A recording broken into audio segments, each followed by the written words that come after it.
el día de hoy, estimadas y estimados suscriptores del canal Gilgamesh Tencle, con lo que es el origen de la Navidad.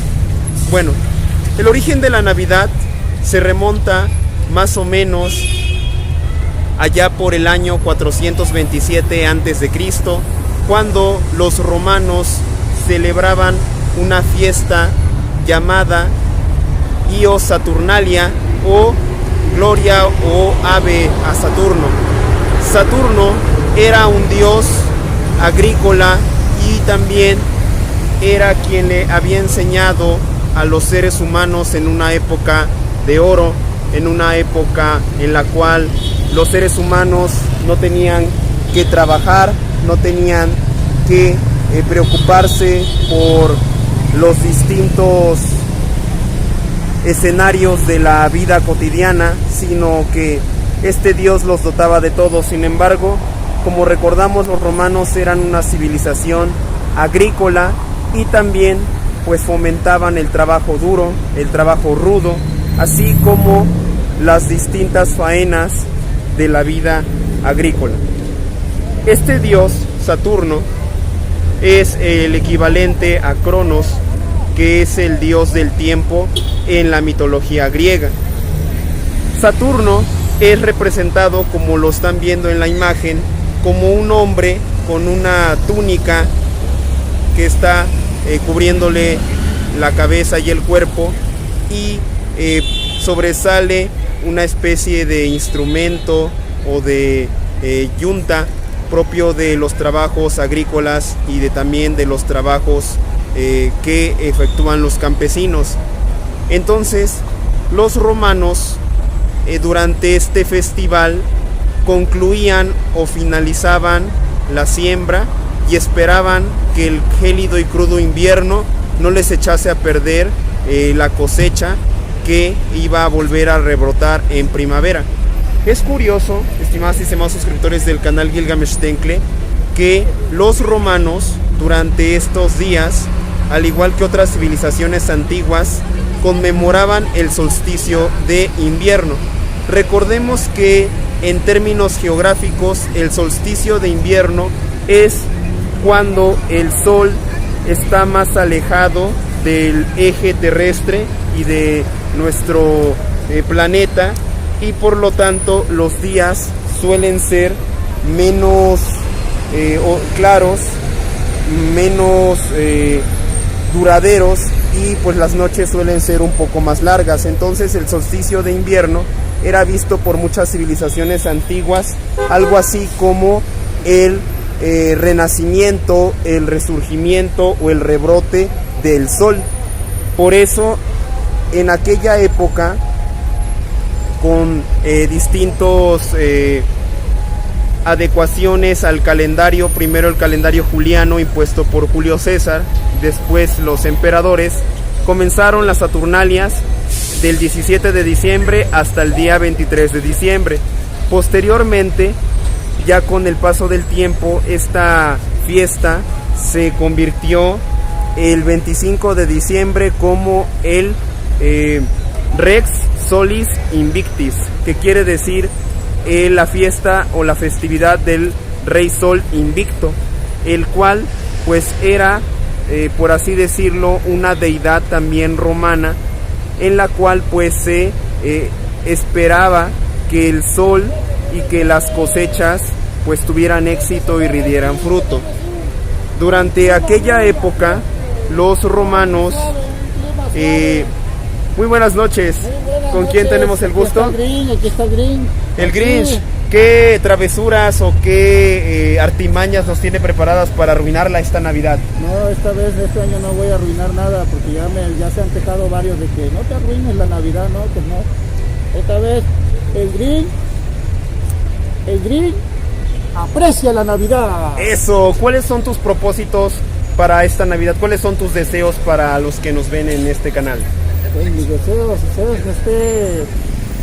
pues portarme bien, pues echarle ganas, 2023, y nuevos proyectos que tengo adelante. Esos son mis deseos por favor invítanos a los suscriptores del canal Gilgamesh Tencle a que vengan aquí a retratarse contigo y con otros personajes que nos van a acompañar en estos días. Vengan, familia bonita, aquí al, ¿cómo se llama? ¿Plaza Lerdo? Plaza Lerdo, a tomarse la foto con el Grinch. Ya faltan pocos días y se acaba la Navidad. Aquí los espero en Plaza Lerdo. Adiós, amiguitos. Adiós. Muchísimas gracias. Sí, gracias. Pues continuamos aquí, estimadas y estimados suscriptores. Bueno, ya nos platicó uno de los personajes más emblemáticos de las Navidades, que es el Grinch, que ya nos prometió que no va a arruinar la Navidad, que por ahí en otro video me dijeron que no era lo que en realidad no le gustaba, lo que en realidad odiaba era la sociedad, y pues sí le doy parte de razón. La sociedad a veces o la gente es un poco molesta en algunos sentidos, pero bueno, no quiero discutir en eso. Bueno, pues aquí a mis espaldas, mientras seguimos recorriendo el nacimiento, les decía yo la historia de esta festividad. Bueno, entonces los romanos, ¿qué hacían? ¿Qué actividades efectuaban? ¿Y qué sentido le daban a esta fiesta del Sol Invicto y de las Saturnalias? Bueno, tenemos autores desde Tito Livio, Séneca, Catulo. Catulo decía que la Saturnalia era una de las festividades más importantes y mejores del año. Bueno, estas Saturnalias o la fiesta del Sol Invicto, lo que tenía como sentido era hacer una especie de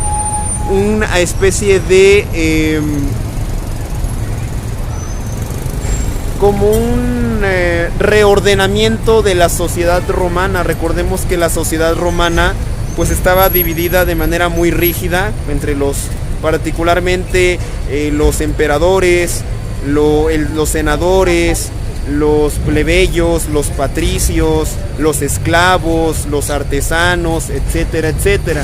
Entonces en aquellos días había una especie de inversión social, es decir, los amos pasaban a ser esclavos y los esclavos pasaban a ser los amos. Por ejemplo, hay crónicas en las que se cuenta que los esclavos pues se vestían con toga, al igual que sus amos, y le ordenaban a sus amos que pues le sirvieran todo tipo de platillo, todo tipo de comida, así como también una especie de desenfreno de bebida, etcétera.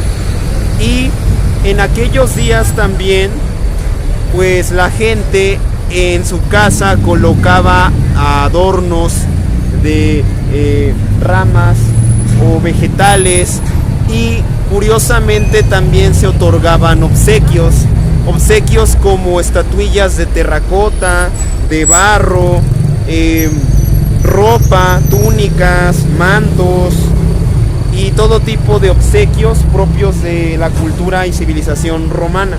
Bueno, aquí continuamos, estimadas y estimados suscriptores del canal Gilgamesh Tencle. Vemos a las jalapeñas y jalapeños retratándose aquí frente al árbol del ayuntamiento de Jalapa y el nacimiento. A pesar de que el clima es gélido, a pesar de que el clima pues está suscitándose un nuevo frente frío y está brisando, pues aquí continuamos, estimadas y estimados suscriptores. Al parecer ya se atenuó o disminuyó la intensidad de esta pequeña brisa que estábamos durante el principio del video, estábamos contemplando.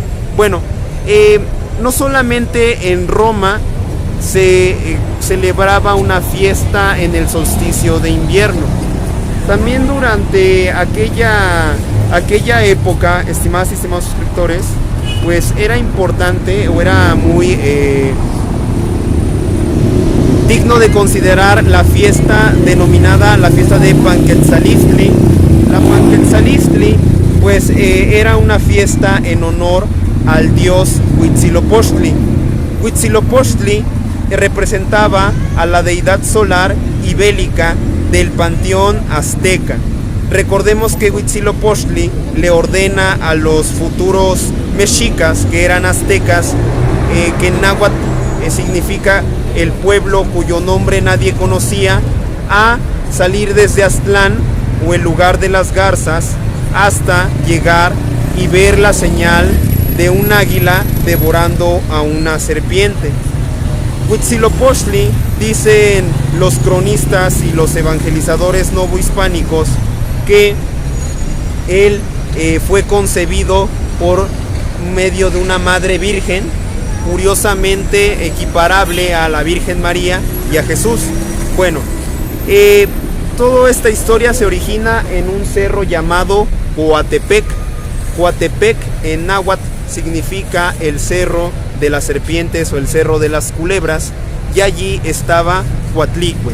Coatlicue, era la diosa madre, y allí Coatlicue estaba barriendo y estaba limpiando, haciendo sus quehaceres en un atrio de un templo, y de pronto le cae una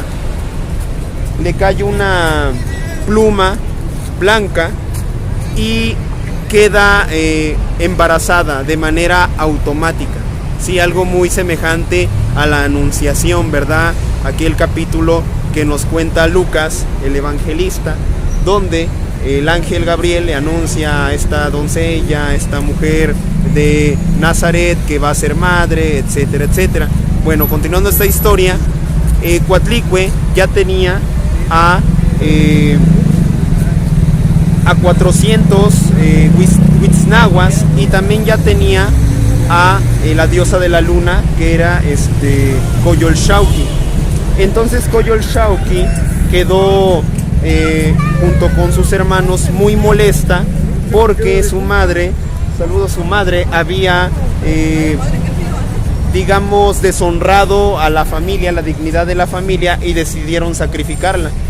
Sin embargo, Huitzilopochtli desde el vientre le habló a Coatlicue, su madre, de que no tuviese temor, y pues él se encargaría de derrocar a Coyolxauhqui y a los 400 huitznahuas.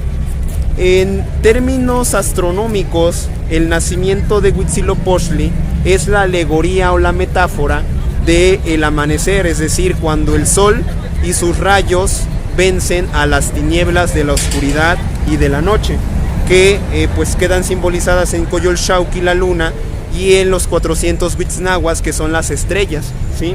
Entonces, cuando Huitzilopochtli es dado a luz en Coatepec, inmediatamente se atavía o se viste para combatir a su hermana Coyolxauhqui y a sus hermanos los 400 huitznahuas. Entonces Huitzilopochtli logra derrocar y logra desmembrar y arrojar en las escalinatas del templo a Coyolxauhqui, y a los 400 huitznahuas los persigue con una serpiente de fuego denominada, aquí les va a aparecer el nombre, ¿sí? Recuerden, disculpen que en este momento se me olvidó el nombre de la serpiente de fuego. Bueno, el chiste es que Huitzilopochtli se erige como el dios supremo, y pues de ahora en adelante él va a gobernar. Bueno, ¿qué se hacía en México Tenochtitlan en aquellos días del Panquetzalistli? El Panquetzalistli comenzaba el 6 de diciembre, lo equivalente en el calendario gregoriano, el 6 de diciembre, y concluían el 23 de diciembre. En estos días se colgaban de los árboles una especie de papeles de amate, de colores, lo que hoy para nosotros es el papel china, y allí en ese árbol se colocaban frutas y todo tipo de ornamentos, todo tipo de adornos. ¿Para qué? Para que los mexicas o los aztecas pudiesen recordar aquella fecha importantísima que era el nacimiento de Huitzilopochtli. Curiosamente, también en estos días, durante las noches, se llevaban en procesión figuras de amaranto, del dios Huitzilopochtli y de otras deidades vinculadas y relacionadas con él, y además también se daban obsequios en las casas, en los hogares, se adornaban los templos, se barrían, se ponía incienso. ¿No les suena muy familiar? Bueno, pues aquí está la fiesta de la Saturnalia y el Panquetzalistli azteca, que son algunos ejemplos de lo que se celebraba en Navidad. Bueno, Continuando con la historia de la Navidad en Europa. Posteriormente, estimadas y estimados suscriptores del canal Gilgamesh Tenkle, se conmemoraba a Jesucristo. Dale like, suscríbete y comparte la cultura Gilgamesh Tenkle.